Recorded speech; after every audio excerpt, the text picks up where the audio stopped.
வாழை மரம் வெட்டியிருந்தோம் இல்லையா, அதில் குழி பண்ணி வச்சுருந்தாங்க. இன்றைக்கி காலையில் போய் பார்த்தேன், அதில் ஃபுல்லாக தண்ணி. அதை எடுத்து வெறும் வயிற்றில் வந்து குடித்தேன். இதை குடிக்கிறதுனால வந்துட்டு பாடி ஹீட் வந்து குறையும். அதுக்கப்புறம் பார்த்திங்கன்னா எப்பவும் போல் நாம் வந்து களை வெட்ட ஸ்டார்ட் பண்ணியாச்சு. இன்றைக்கி வந்து 4th டே.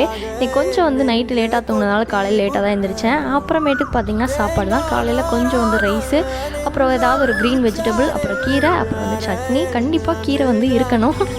ஆஹா, இப்படி ஒரு வாழ்க்கை நினைக்கும் போதே அவ்வளோ அழகாகவும் இனிமையாகவும் இருக்குல்ல. அந்த மாதிரி ஒரு அழகான வாழ்க்கையை தான் இவங்க வாழ்ந்துட்டு வராங்க. வாழை மரத்துல இருந்து வெளியேறக்கூடிய நீர் நம்ம உடலுக்கு எவ்வளவு நன்மை பயக்கும் அப்படின்றது நமக்கு நல்லாவே தெரியும். அப்படிப்பட்ட தண்ணீரை சின்ன வயசுல நம்ம ஊர்ல எல்லாம் இருக்கும்போது குடிச்சிருந்திருப்போம். இதை பார்க்கும்போது கண்டிப்பா அந்த ஞாபகம் எல்லாருக்குமே வந்திருக்கும். இப்படி வாழை மரத்தை வெட்டினதுக்கு அப்புறமா அதுல இருந்து வரக்கூடிய தண்ணீரை குடிச்சு அவங்களுடைய நாளை ரொம்பவே அழகா ஆரம்பிக்கிறாங்க. இந்த மாதிரி வாழ்றதுக்கெல்லாம் கொடுத்து வச்சிருக்கணுங்க அப்படின்னு இதை பார்க்கும்போது கண்டிப்பா எல்லாருக்குமே தோணும். தேன் வியாபாரம் இவங்க செஞ்சுட்டு வராங்க. தேனி வளர்ப்பும் சொல்லி கொடுத்துட்டு வராங்க. இப்படி இயற்கையோட இயற்கையா அவங்களுடைய ஒவ்வொரு நாளையும் இவங்க செலவிட்டுட்டு வராங்க. அப்படி தன்னுடைய ஒரு நாள்ல என்ன நடக்குது அப்படின்றத ரொம்பவே அழகா கேப்சர் பண்ணி வீடியோ ஷேர் பண்ணிருக்காங்க. மண்டே அப்படின்னாவே நமக்கெல்லாம் ஆஹா வேலைக்கு போகணுமா அப்படின்ற ஒரு டென்ஷன் இருக்கும். பட் இவங்க பாத்தீங்களா எவ்வளவு பீஸ்ஃபுல்லா சந்தோஷமா அவங்களுடைய வேலையை ஆரம்பிச்சிருக்காங்கல்ல. அடட, இந்த வாழ்க்கை இருந்தா போதுங்க அப்படின்ற மாதிரி தான் நமக்கு தோணும். ஃபியூச்சர் நேச்சர் அஃபீஷியல் அப்படின்ற பேஜ்ல இருந்து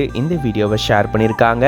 இந்த வீடியோ பத்தின உங்களோட கருத்துக்களை கமெண்ட்ஸ்ல சொல்லுங்க. மேலும் இந்த மாதிரி நிறைய இன்ட்ரெஸ்டிங்கான வீடியோஸ்க்கு மறக்காம பிஹைண்ட் வுட்ஸ் பேஜை ஃபாலோ பண்ணிக்கோங்க.